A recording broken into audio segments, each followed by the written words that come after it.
Ümumiyyətlə, subyekt, yəni mübtəda deyəndə bizim söz bazamız olmalıdır. İngilis dilində xəbər ikinci gəlir. Azərbaycan nerede gəlir?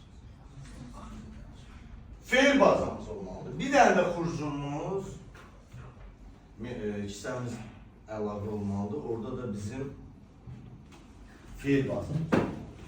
Məsələn, getmək, go. Gəlmək, come.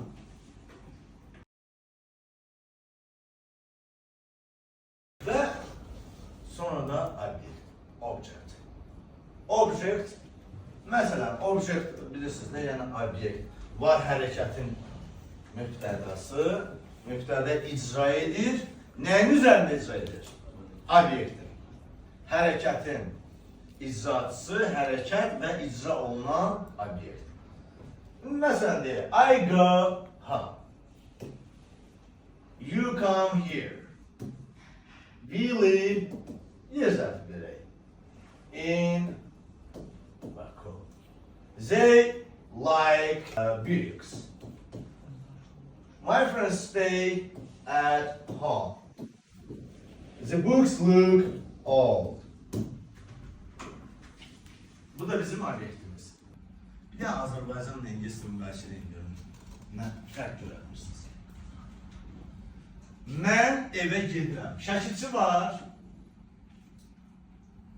Var şəkilçi? Var. Siz bura gəlirsiniz. Var şəkilçi? Var. Bir dənə baxın görün İngilis dilində şəkilçi var mı?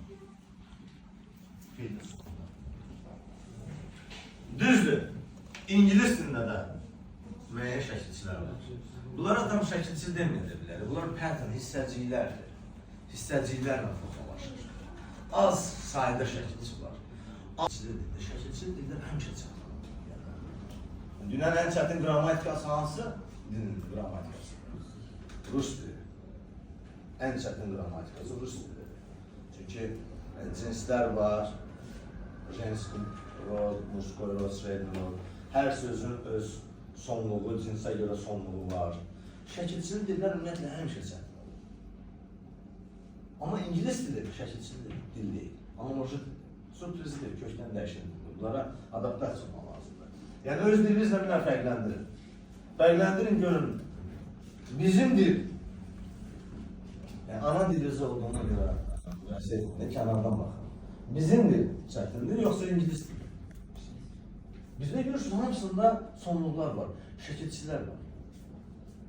Burada bir məsələ nədir? Üçüncü şəxsin təkli olanda feilin sonunda burada S, ES